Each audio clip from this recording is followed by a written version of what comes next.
Ela sorria, era simpática, prestativa, sabia conversar com todo mundo. As pessoas ao redor diziam: que pessoa boa, que sorte a nossa de tê-la por perto. E enquanto diziam isso, ela já sabia exatamente como ia te destruir. Não com raiva, não com ódio, com calma, com método, com prazer. Isso não é roteiro de filme. Isso é o que a ciência chama de psicopatia. E o problema não é que esses seres humanos existam, o problema é que você não os reconhece. Porque tudo que você aprendeu sobre psicopata, com Hollywood, com séries, com filmes, está errado. E essa confusão pode te custar muito caro. Hoje, a gente vai corrigir isso. Quando você pensa em psicopata, o que vem na sua cabeça? Uma figura sombria, olhos frios, inteligência genial. Aquele cara 3 passos à sua frente, manipulando tudo como um enxadrista do crime. Hollywood nos ensinou que o psicopata é um gênio, racional, superior, quase admirável na sua crueldade calculada. Mas a ciência diz outra coisa. O psicopata não é inteligente.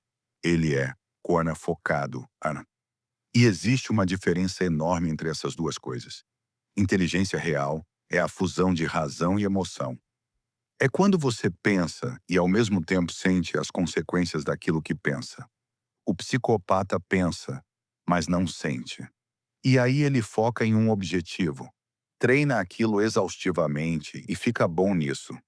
Da mesma forma que um atleta que treina a mesma tacada 1000 vezes por dia fica bom na tacada. Não é genialidade, é fixação, é repetição sem culpa. E é exatamente por isso que ele é perigoso.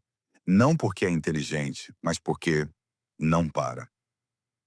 Você e eu temos freios internos.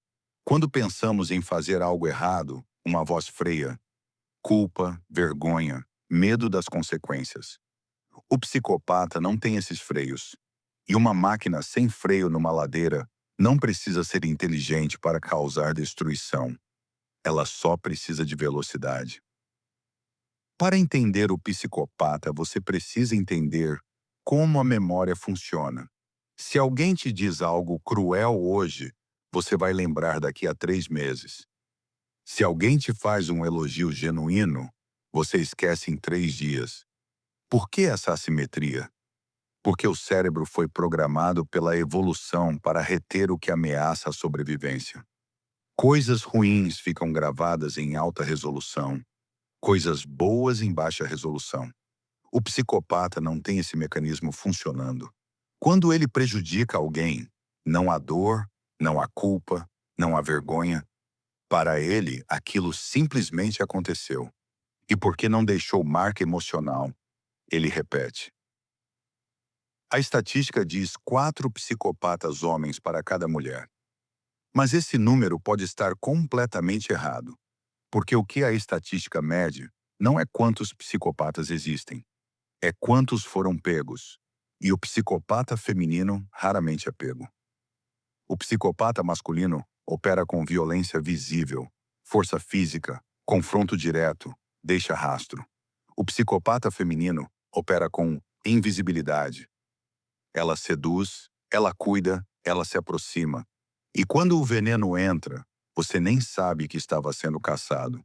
Na Grécia Antiga, nas cortes europeias, nos haréns do Oriente, mulheres que precisavam de poder num mundo que não lhes dava poder, encontraram no veneno a arma perfeita.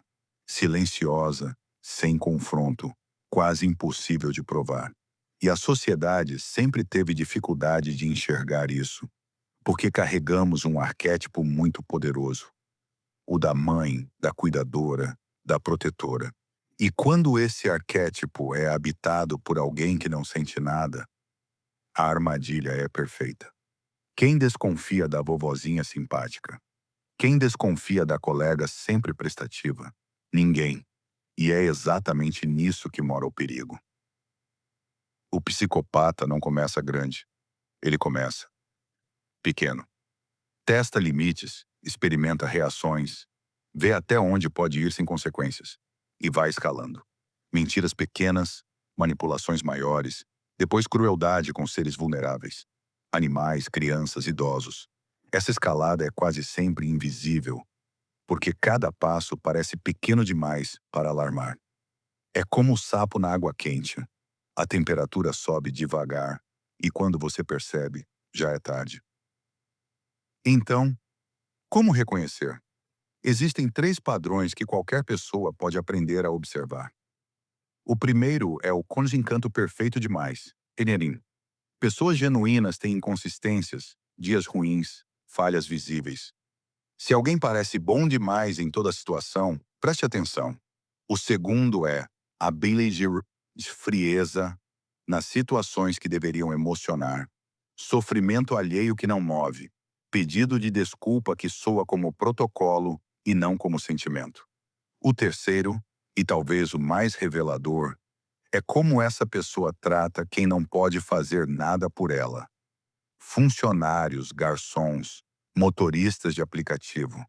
O psicopata não tem razão para ser gentil com quem não tem utilidade. E essa máscara cai nessas horas. Antes de fechar, uma última coisa. Às vezes o seu corpo sabe antes da sua mente. Aquela sensação de que algo está errado, aquele frio sem explicação lógica, aquele desconforto que você não consegue nomear. Não ignore isso. O psicopata existe, está entre nós, não tem cara de monstro. Tem cara de gente comum, sorridente, prestativa, simpática. Quem deu a maçã para Branca de Neve não foi um vilão com cara de vilão. Foi uma velhinha. O conto sabia, muito antes da ciência, que o perigo vem embrulhado em encanto. Agora você também sabe. E saber é o primeiro passo para não ser a próxima vítima. Tareborn.